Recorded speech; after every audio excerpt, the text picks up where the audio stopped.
Welcome back to Sidewalk, Skyline podcast. On the show today, I'm going to be interviewing someone that I've gotten to know very well over the last handful of years, Victoria Martin. The first time I met Victoria, we were having a community day at our church, and she, at that time, was working on a social media project, and so she was wandering around the event with her phone up, catching all kinds of video and for her project, and she introduced herself. We had a brief conversation that day, and I didn't see her again for a couple years when she reappeared at the church and began to attend. And as I got to know Victoria, she began to share some of her life journey, her story.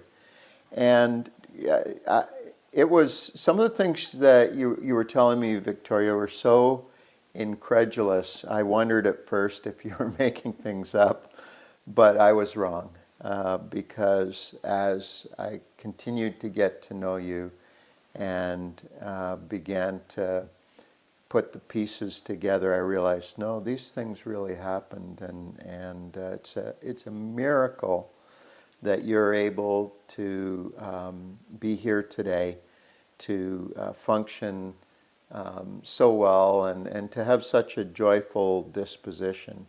Honestly, you're one of the most cheerful and grateful people I think I've ever met, and so welcome to Sidewalk Skyline podcast, Victoria. Thank you so much. Yeah. That's so kind. Thank you. I really appreciate that. I adore you, and I adore our church, and I appreciate you so much. God's used you in such incredible ways in my life, and I'm going to start the tears, so we're not doing that yet. It's too early. Yeah. Well, let's not make this about me. It's all about You're the guest. So we got a lot of your story to try and cover, and so I'm thinking that we can start by maybe with talking about your childhood, talking about how trauma came into your life at an early age, the journey into addiction, and but then also along the way, those spiritual awakenings and the healing journey that has brought you to today, where you're living with hope and a future, and just so much peace in your life. So why don't we just go way back and tell us about where you were born and where you lived as a child. What was childhood like for you? Okay, well, thank you. I was born in Montreal, in downtown Montreal at Queen Elizabeth Hospital. And I lived there until just before my 4th birthday, I believe. Those memories are a little scattered. I think that's actually what we were talking about, where it started. I think it may have started there at that early of an age. My father was very abusive to my mother. Mm-hmm. He was a career bank robber and affiliated with criminal networks. Mm-hmm.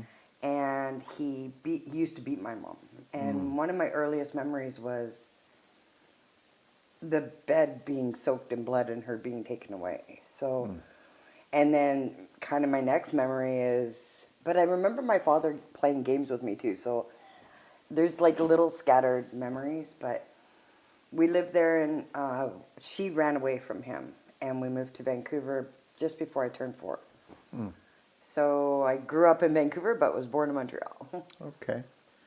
So your mom and you, did you have any other siblings or family? No, they broke the mold when they made me, Pastor Kevin. Yeah.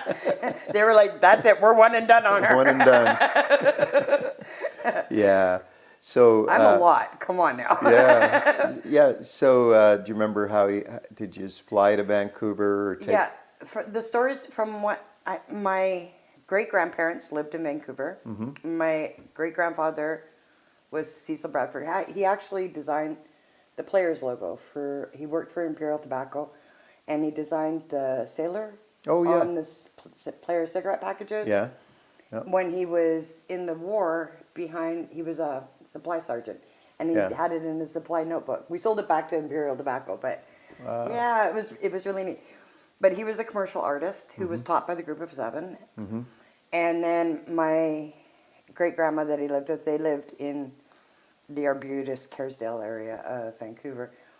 My aunt Audrey, who was my grandma's sister, she lived in close to the same area.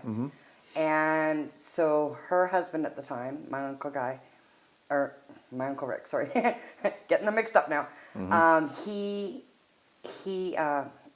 flew us out because my mom said that she needed to get away. Yeah. And so she actually used to work for Brinks, counting money in a little room, she said, in Montreal.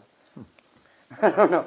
My father did a Brinks robbery, so I don't know about what all happened there, but I don't know. But anyway, so we ended up in Vancouver, and my great-grandparents helped us get settled. My grandmother, my mom's mom, and my Aunt Audrey's sister was living in England at the time teaching. So that's kind of how we started in Vancouver. We moved a lot. We moved a lot. A lot of midnight moves. Okay, yeah. My mom, she struggled with her own. Something obviously hurt her along the way, and something really. It took me a long time to get to a place where I could accept that. Something really damaged her, and it's kind of like that hurt people thing. Yeah. And that's kind of where we went with me. So she made it very clear she never wanted me, and she made it very clear that she had an abortion when she thought she was pregnant after me. So I don't actually remember her ever hugging me, ever, in my entire life. I was a source of income and a source of connection to my great-grandparents who had money. And that's kind of what she chased a lot, was money, my mother. Because she had various gambling addictions, and she kind of worshipped money. Everything was about money all the time. So. Yeah, she thought it would give her the answers that she needed. I think a lot of people do, right? Yeah, I think a lot of people think that money will buy them whatever they need to make them happy. And I mean, we need money, obviously, in the world we live in. We need some money to live.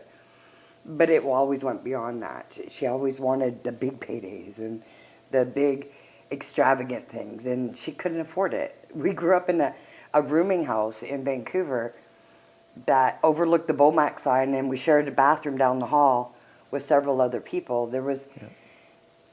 we didn't have the money. We didn't have the money. You know, she wasn't exactly living the dream, but she was still dreaming about it. Right, but she was really resentful of my great-grandparents, who, they weren't rich by any means, but they were middle class. Yeah. And she just really resented them that she just had an expectation that everybody should give her. She was there, and everybody should be there for her and take care of her. And now she has a child, and look, you all love this child. And my great-grandparents, they had like almost a shrine for me. Well, because they love me so much, and I was really the only child, right? And my grandma only had my mom, and my great-grandparents only had 2 girls. So but they came from a family of 11 and 13, so so we were right. So my mom, I've come a long way with her, because I really had a hard time forgiving her for we'll get more into that, I know, but she struggled for a lot, and she didn't know I think she did the best she could with what she knew how to do.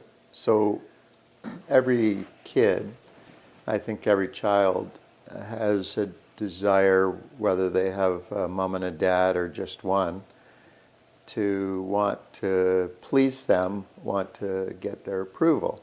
100%. Yeah, and so it sounds like with your mom, that was a very difficult challenge. She was not one to give you approval very much? Or would she approve the wrong things? My mom was kind of narcissistic. She would prove it if it helped her. Okay. If it made her look good, or if it made her feel good, Yeah. or if it served her whatever she needed at that time. Yeah. She was not abusive in the way of hitting me or anything like that. She didn't do those kinds of things to me, but she was very neglectful. Yeah. I basically raised myself. Yeah. I had no idea what I was doing, but I kind of liked it because I could just kind of, Yeah. eat watch my little TV shows and eat my canned ravioli Yeah. and my canned pram and fry it Yeah. up and feel like I was living the dream, right? Yeah. So, but we moved, like I said, we moved a lot. So there was a lot of instability, and I always felt that I was needing somebody to love me unconditionally. Like and that seemed to be a theme throughout my life, is that I just wanted somebody to love me unconditionally. I just wanted to be loved Yeah. unconditionally. And I really spent a lot of my life looking for that in all the wrong places, as the song goes. Yeah. Yeah. We'll get into some of that, but before we do, let's talk a little bit about any of the, good memories when you were really young. There's lots of good memories when I was Yeah. young. It's weird, right? Yeah. Because there's some really horrific memories, and then there's some really great memories. My mom, because she was neglectful, she would pass me off to people often. One of my favorite memories, actually, is she gave me to... The lady couldn't speak English very well. I think she was Russian. But she took me to church. And I think I was around 6 years old. And I remember we went into this church, and it was so ornate. It was beautiful. There was stained glass. It was gorgeous.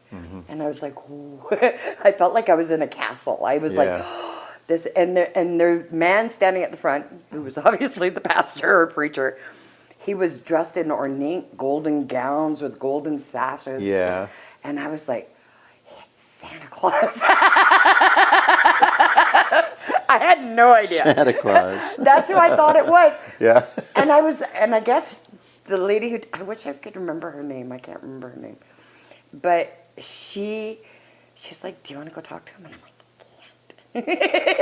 You can't. Why not?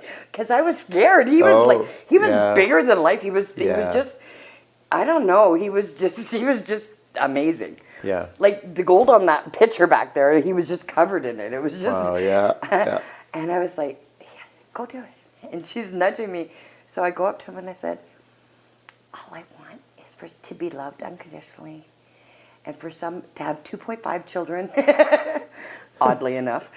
I ended up with 2.5 because one of them left halfway through. So I'm like, and a house with a white picket fence and a dog named Rover. And I just want to be loved. And I remember saying that. Wow. And by people that didn't want anything from me, that didn't want to hurt me, that didn't want to touch me, that didn't want to take things from me, that just wanted to love me. And I remember, I said it in a little bit different. Obviously, I was a child, but I remembered that it's prominent in my memories. Yeah. And everything I asked for, I got. So maybe he was Santa Claus. No, I'm kidding. Yeah. No, I think God was watching out from you from the beginning. 100%. 100%. God, that's the thing, right? Is that God, people sometimes ask me why I'm so grateful now and why I'm so happy and joyful. How can I not be? God has just been with me. I mean, hindsight's 20/20, right? But I see God more now in my everyday life but when I look back, God was there. God was there. God was there. He was with me the entire time, loving me unconditionally. He was what I was looking for. Yeah. Yeah. Right? And I didn't even realize it when it was right in front of my face. Yeah. Yeah. So tell me about Granville and Choklit Park and some of those That's special another memories. great memory. I had Yeah. no wonder you thought that it was so strange. I think I talked to you about this a bit before, but my life was kind of like a movie. I mean, I had my own Charlie in the Chocolate Factory.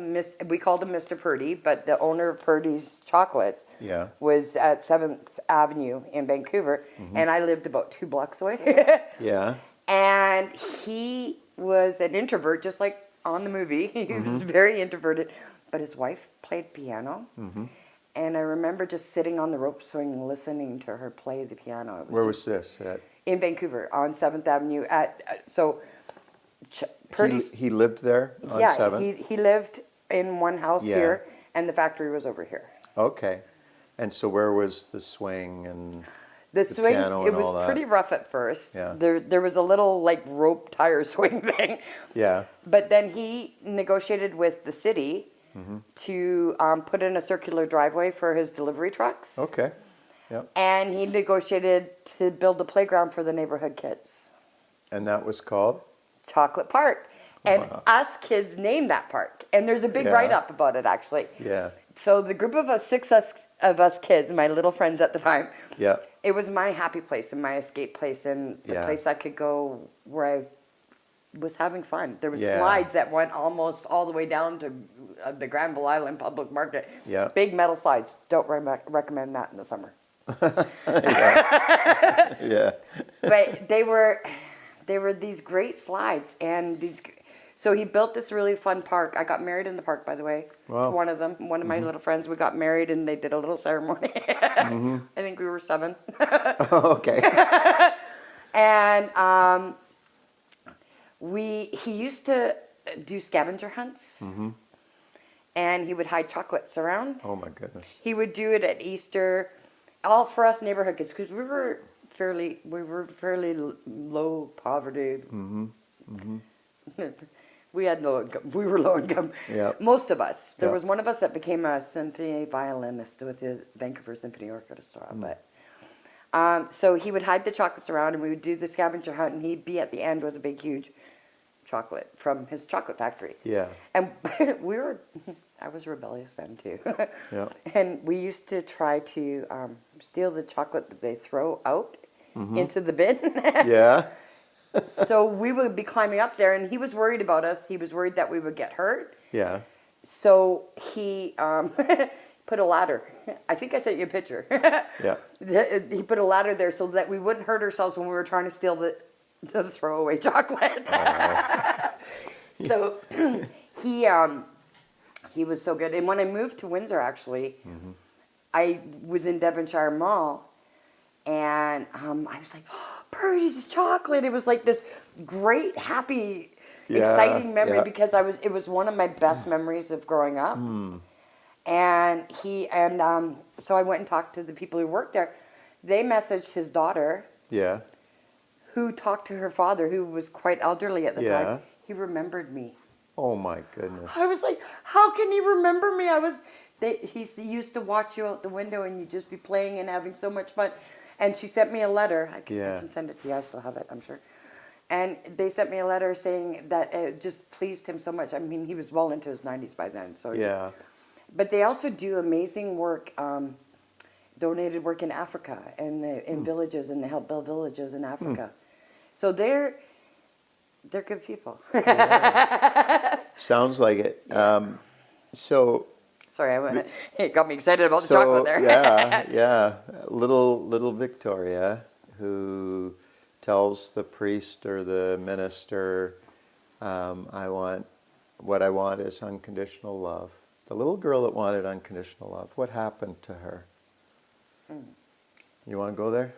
Sure, we can. Where do you want to start? As I explained, my mother was very motivated by money, and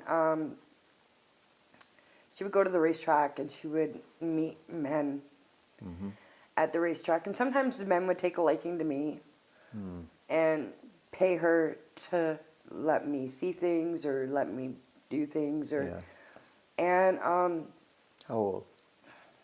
I was 6, 7, and 8. Yeah. It was when I would escape to the park. Because it was a good place for me to feel free. Yeah. Yeah. And then when I was 8, my great-grandparents sent me to England. Yeah. Sorry. Did your great-grandparents, did they know what was going on or suspect it, do you think? Well, I think that everybody knew. I think that there was things that we just didn't talk about. Yeah. It was a different time. They were a different generation, and my generation was more open and vocal, and that's our generation, right? Yeah. But my grandparents, they didn't talk about things like that. And No. everything had to be perfect and look okay on the outside. And we didn't talk about things that hurt us. Right. Right. We would just live and it'll go away, and just ignore it, and it won't be real. And they didn't even talk like that. But that's kind of how they treated everything. But they all drank a lot. Yeah. Like, I remember bottles and bottles and bottles of booze on the table. But it was really neat. See, there's good and bad in all of it. Because we'd have huge family dinners at my aunt's house. And all the adults would be at the big, huge, massive table.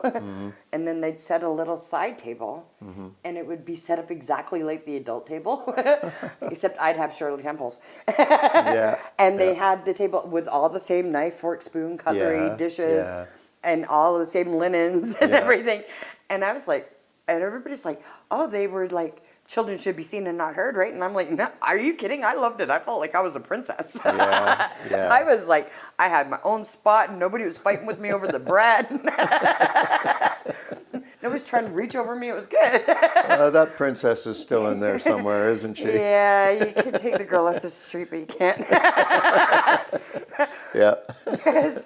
But he used to take us for family dinners out to fancy restaurants too. So we would get dressed up, and so they were. I lived both worlds at the same time. And I think that actually really balanced me out somehow, oddly enough. It helped me so that I could fit into kind of any situation like that. Yeah, you had to be highly adaptive, right? Exactly. Like I I knew how to be fancy, and I knew how to not be fancy, right? So it was then my mom decided that it would be really a good idea UBC used to pay for clinical trials. And you could send your children in there too at the time. And they tested for a lot of wild things back then. And so I spent a lot of time in hospitals for the next year and a half for clinical trials. So my mom could make a couple $100 every time. I did a clinical trial. So where they would like give you different kinds of what would they do? There was some drugs. There was electric therapy. There was and then I spent almost a month in the hospital when I was 9 because they were doing I used to call it Metamucil, but it's Metamucil when they were bringing out Metamucil, and they were testing it on me and doing the dieting thing. And my mom told me, well, you're fat, so we need to send you to the hospital and put you on a diet. But that's not really what was going on. No. And because they kept bringing me Metamucil, and I'm like, what is this? Yeah. But so that would have been what, late 60s? Pastor Kevin, I was born in the late 60s. Then it would have been the late 70s. Early 70s. Mid-70s. Okay, mid-70s. Okay. It was around 74, 70. Yeah. Somewhere in there. And so that kind of thing was still going on. I don't think you're allowed to do that anymore. But I think that they've changed the rules a bit since then. It was quite a long time ago. So I think they even did LSD and magic mushrooms and everything testing back then. I don't know. I don't know exactly everything. But as far as your trials, they were things like Metamucil and sort of child testing kind of things? I don't know. You don't know? I don't know if it was child. They were trying to test different things. Yeah. for different age groups, right? Yeah. To see how it would affect different age groups, because Right. then they want to put it on the market, right? Right, and then they can say, for ages Don't use it 0 for to this. 12, this dose. This and- is not, and it would Yeah. go into the book, the pharmaceutical book, and Yeah. that. So this is a clinical, like when you go to school and you Yeah. do the clinical trials and they're talking about it. That's what it was. Yeah. Do you think anything, from those experiences? I mean, finding out later that it was, a way for your mom to make money off you, but when you were that age and doing those trials, did that have any negative impact on you, do you think? Or was it just kind of, you just thought this is normal life? Oh, it had a negative impact. Yeah. Yeah, for sure. Yeah. I mean, when I was in the hospital, I actually had fun because I'd do wheelchair races with the others. Yeah. I thought it was fun. I always try and find some kind of help, Yeah. right? Yeah. But it's funny because my mom recognized that in me when I was really young. Mm-hmm. I just remembered something she used to say to me all the time. She said, there's two little girls, and for the birthday, they both wanted ponies. And one was an optimist and one was a pessimist. And the optimist daughter said, I know I'm getting a pony. I'm getting a pony. And the pessimist daughter is like, I'm never getting a pony. The birthday comes, and all of a sudden the parents hear squeals from the pessimist daughter's bedroom. So they go running there, and there stands this pony. And then they go over to the optimist, and they hear squeals from the optimist daughter. And they go to her bedroom, and she's in this pile of horse manure, flinging it, going, I know there's a pony in there somewhere. And my mom said, that's you. That was you. Yeah. You were going to find That's you the all good. day. And she yeah. got that right, because that's kind Yeah. of who I am. So Yeah. it negatively impacted me. Yeah.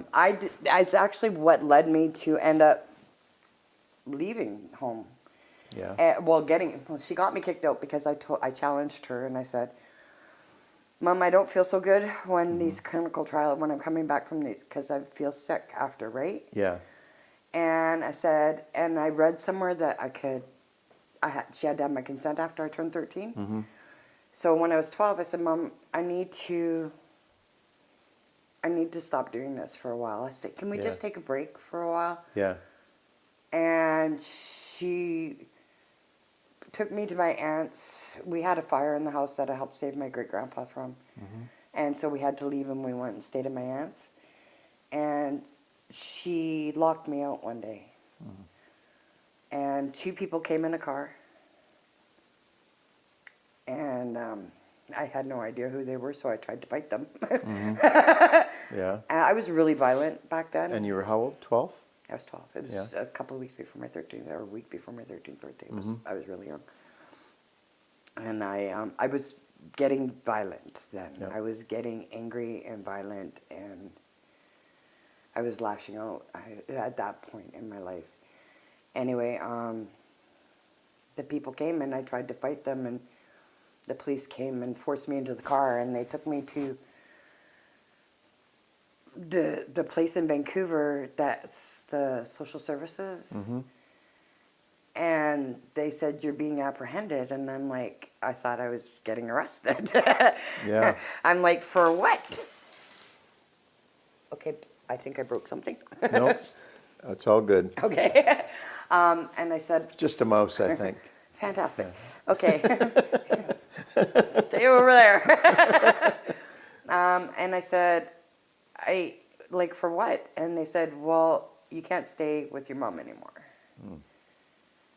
And I said, why? And they said, well, you're a problem child. And I said, I know, but why? Yeah.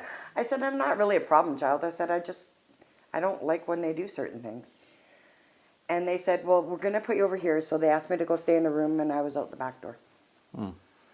And that's when I started my street life. At just as you turned 13. A week before. Yeah. Yeah. And so, did you move back home at all after that, or no, that was it? No. Street life in Vancouver in the mid-70s. mid 70s, early early 70s 80s. now. Yeah, Yeah. we're pushing 1980 now. Yeah. Yeah. See, if I do this long enough, I'll figure out how old you are. I'll tell you, I'm 59. Okay, there we go. I just turned 59. So, oddly enough, the street and Granville Street and downtown East Side and Burrard and David and all of that area, that was mine. That was I owned those streets. Yeah. Yeah. So it was actually some of the happiest years of my life, oddly enough. I know it was not a healthy happy, but it was so much better than where I was at. Did you find a place to stay? Or? Yeah, I stayed in Yeah. the hotels that they closed down for the expo. Okay. I was staying there. Yeah. But I was turning tricks and selling drugs and doing what I had to do to survive. Yeah. So what my mom did is, because she's still legally my mother, she was working at a pharmaceutical company with my grandma, part-time, sorting things for nursing homes, putting them in the packaging for, Yep. and they did that for a pharmacy, and my grandma delivered. Well, my mom was stealing things when they would put the pills back in. So she would call the police, have me arrested so she could figure out where I was. And then give me pills. Like she'd figure out where I was, and then she'd give me pills to sell. And as soon as I sell the pills and give her the money, she's like, tell the police where I was so that I get picked up again. So I couldn't come and find her. Wow. So it was so toxic. So your mom had you dealing for her. Yeah, she didn't like it though because I didn't give her a lot of the money back. I was a bad middleman for her. You're a bad dealer. Yeah. And then, but that went on for a while. Before that though, before all of that happened, before I got kicked out and everything, she discovered I was really good at swimming. From 7 to 9.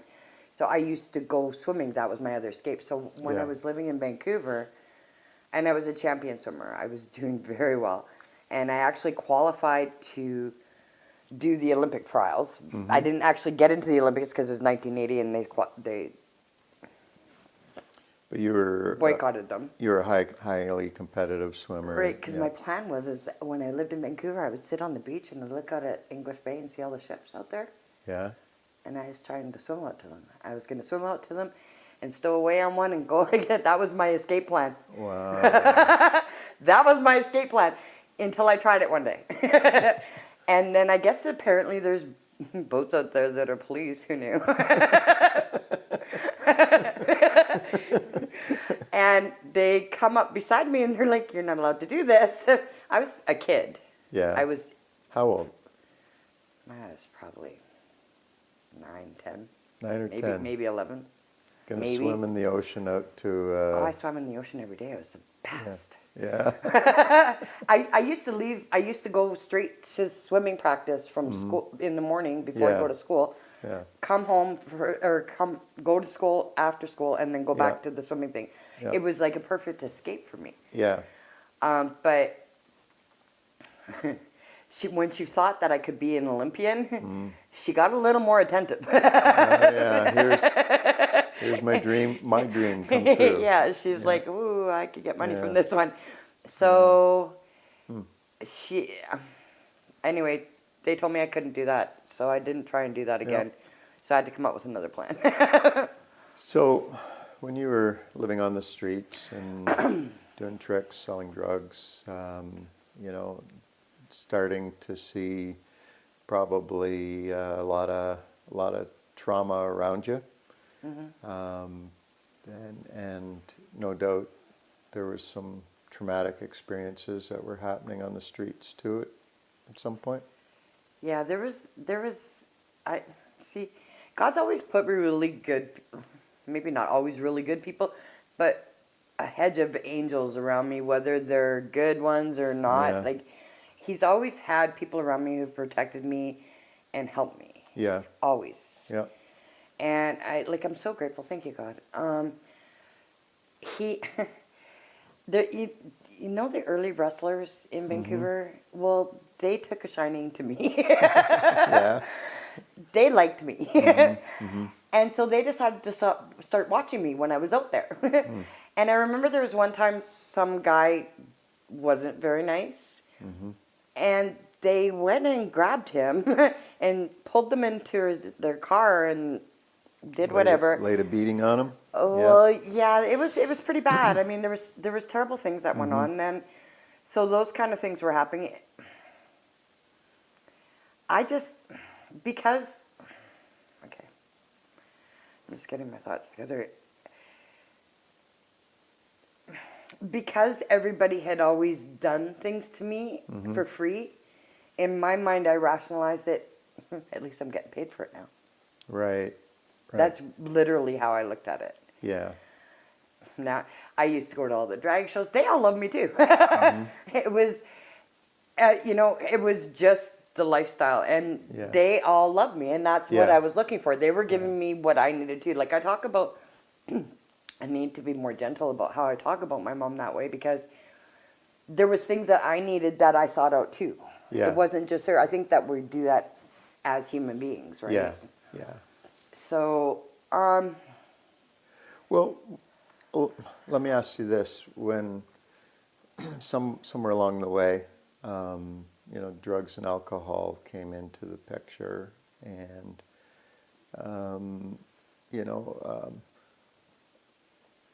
while it was good, but eventually drugs and alcohol always take a downward spiral. And so, talk to me a bit about your experience with that aspect. well, it's exactly how you said. I mean, when things are good, I was a great functioning addict until I wasn't. Yeah. I worked. I mean, when I was a teenager, I was in social development centers and in and out of jail, and then I was in foster homes that didn't take but then Hell's Angels surrounded me and they liked me too, and they took care of me, and then I was on my own. Yeah. And then I was having children. And I remember promising God, even though I didn't really understand God at all at the time. I'm like, I just wanted to have a baby. I really, because that's unconditional love. Yeah. That I could unconditionally love them. I didn't realize it Yeah. didn't go both ways. Yeah. Who knew? Yeah. No, but it was somebody that I could love unconditionally that wouldn't hurt me. Do you know what I mean? Yeah. So I remember begging God, please, just let me have a baby. I promise I'll do whatever I can to raise them right and not do any of the things that were done to me and protect them. And and I didn't really understand God at the time. I wasn't a practicing Christian or anything. I was 18 years old. I just wanted a baby. Yeah. I got a baby. And every 4 years and 10 months, I got another baby. The last one was born on 4/10. Yeah. You tell me that's not God, because I was told I couldn't have any children because there was so much scar tissue from all the abuse that had happened to me that they told me I couldn't have children. Wow. And that's why I was begging God, please, How many children did you have? I had 3. 3. Yeah. I had 3. And again, they were 4 years, 10 months apart, and the last one was born on 4/10. So Yeah. that's God math. Yeah. That's God math. 3 children, all, right? And I think the hardest part of my story at this point is that I didn't always honor that promise to God in the best way I could have. Because I was still not well. I was unhealthy, and I was kind of not repeating the same things my mom did, but I wasn't there as much as I should have been for my children. Yep. And as much as I know in my heart I wanted to be. I was, I did things with them. I took care of them. I fed them. I loved them. And I took them on annual vacations. And I sent them to camp every year. Like I did all the things for them that I wish I had had when I was little. Yeah. But there was a lot of I don't like saying regrets, but there's things that I know I could have done better. Yeah. And that I failed them. And it's always hurt me that I didn't keep my promise to God, because He kept his promise to me. Sorry. Yeah. I do this because me and God had a pinky swear in 2018. Yeah. Yeah. And He's just always been there for me. And I always feel like now, I mean, I didn't at the time. Yeah. But I was so not well. I was so hurt. Yeah. And I feel like my mom must have been hurt. She had to have been. I feel like I inflicted that hurt on my children too. Yeah. Yeah. And I think that you had very untenable circumstances in being a single parent, or while you were married, and I wasn't married. so but then essentially being a single parent, dealing with all of this trauma history, not having been parented in a consistent, loving way. Right. So you're in a. It's totally normal that you would feel that as a parent, I wish I had done more. I mean, I think even my youngest is 31 years old, and my kids are in their 30s.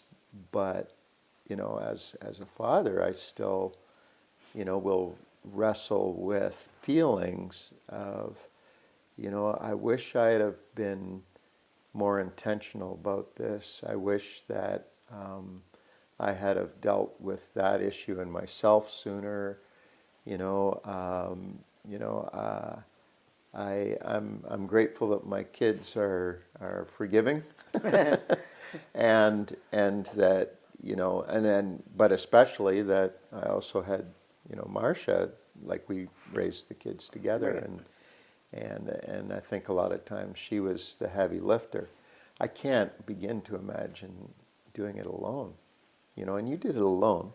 I did. And so those feelings that we have as parents, looking back with those kind of questions, I think it's proof of love. Oh, I Yeah. love my children. Yeah, yeah. There's no doubt about it. But I think the hurt also comes because I feel I'm upset with myself for not keeping my promise to God. Yeah. Right? Now I am. I wasn't then. Yeah. But when I reflect now, Yeah. I'm like, Yeah, I hear you. it's something that I pray about a lot. Yeah. I know that God's forgiven me. Yeah. And I know that. And I know that we're good. Yeah. But I still want to please Him. I want to make Him happy. I want to show Him just how right He was, even though He already knows. Yeah. But I want to be like, Yeah. I want to show my appreciation to God. I want to be, Lord, thank you for Yeah. everything. Like, I'm so grateful. Yeah. He's been so good to me my whole life, and I see it, and I know it differently than I did then. Yeah. Yeah. And I see it every day now. Yeah. And I just, that's where my gratitude comes from. It's like I'm sad because I feel like I could have done better to buy my dad. Right. I could have, I'm sorry I let you down, Dad. Right? That kind of thing. Yeah. It's kind of like, but my kids are so amazing. Well, they're not kids anymore. One's like 40. Well, I've met a couple of them, and you've got They're good kids. They're really good. They took all of the good stuff from I don't know how they did this because I didn't. Let's admit, I had no idea what I was doing. Yeah. But they took all of the good stuff from me and left out all the bad. Yeah. And they ran with it and made it their own. Yeah. And they actually continued that, the Purdy's Chocolate Factory, they continued that with their kids. So my grandkids have experienced that same, so my grandchildren have experienced the same. hunt with the little note at the end about God and how much he Yeah. loves them and everything. Yeah. Wow. Yeah. So even though my But children they didn't experience the ladder next to the dumpster, did they? no, No. but I Oh, that's the best part. he put it in a box. Come on now. And I was dumpster diving before it was cool, okay? You invented it. I was the original OG of dumpster diving.